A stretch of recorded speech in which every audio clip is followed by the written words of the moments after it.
out on the bike again. I don't know, today maybe 25, 30 miles.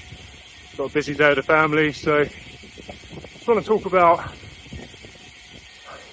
cycling, lower back pain, and what we can do about it.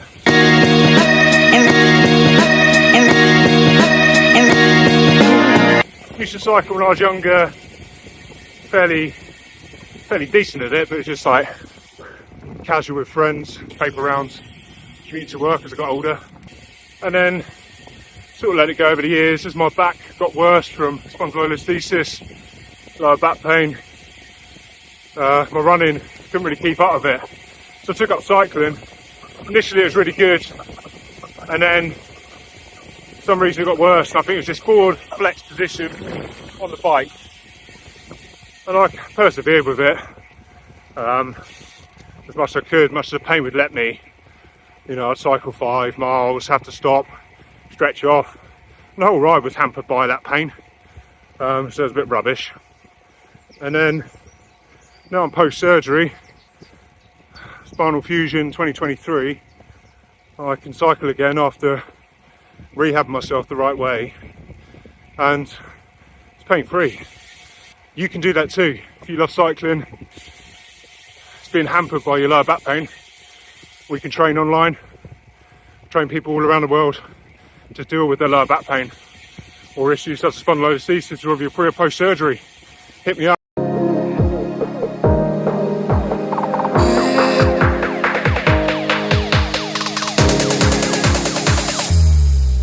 So I'm nearly halfway through my ride. I'm going to talk to you about the best tips for cycling with lower back pain or any spinal condition you may have, back injury, and if it's hampering your life on the bike. Let's talk about it. So here we've got my road bike of choice, and this is tip number 1. Consider what bike you are buying or using if you have lower back pain, because this is a Canyon Air Road. It's carbon fibre, probably not the best material for feeling shocks through the road, and this bike is clearly quite aggressive. As you can see, it's got integrated cockpit, so there's no play on how far back that can be, so the only adjustment you can get is in the saddle, and when you have that. Tyres on this, obviously super thin, running tubeless, and these are 26mm because of the clearance on there. But if you're in a position where you can get thicker tyres on your bike, then do it, because you have a more comfortable ride. So yeah, a less aggressive road bike, if that's your go-to, would be an endurance bike, say, something that can just get you a bit more upright on the bike rather than completely flexed down and aggressive.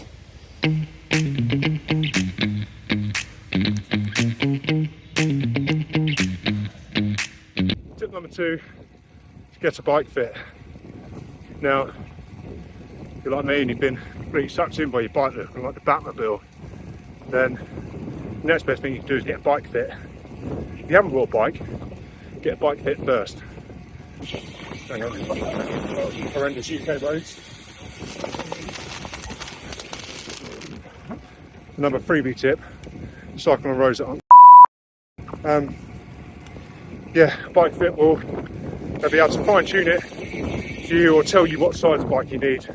Set it up so you can ride as back pain free as you can.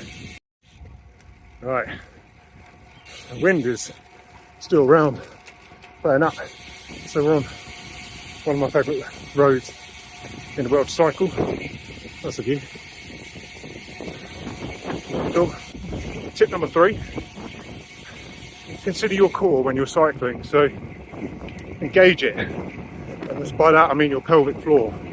And blokes have pelvic floors, I think everyone thinks it's just women, but hang on, I need to change my gear. This talking on the bike while cycling is new to me. So yeah, think about your pelvic floor. If you don't know how to do that, get in touch, I'll let you know. And engaging that will be protecting our spines in a forward flex position on the bike. And you're not bracing your core like you're bracing for a punch from Bruce Lee, but we need to protect our spines when we're going about our business. And with that, we kind of want to stand the saddle. Appreciate you're going to want to get out a bit, ease off your bum, but stand the saddle, we're more stable, less rocking. It's the most efficient way to cycle. And I know that's a little bit against what I've just said about engaging our core and our pelvic floor, but also relax on the bike. You know, if you're really pent up, gripping on for dear life, then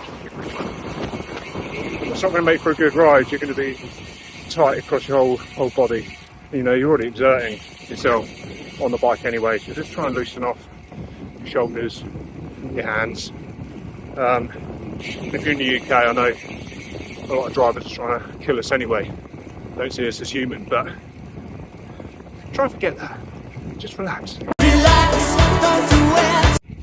Tip number 4 is functional movement training. So if I weren't a firm believer in that or engaged in that, I wouldn't be on the bike now giving you my other tips about cycling. Want to know more? Check out the description of my profile bio, whatever it is. My website link is on there. Tip number 5, if you can go out cycling relatively pain-free, bit of pain, we can push through that sometimes. But if you're going to knock yourself out for days, maybe reconsider. But it doesn't have to be on a super fancy dancy bike. It can be whatever. Get outside. Who wouldn't want to get outside in this? If you can see that, edges need a trim.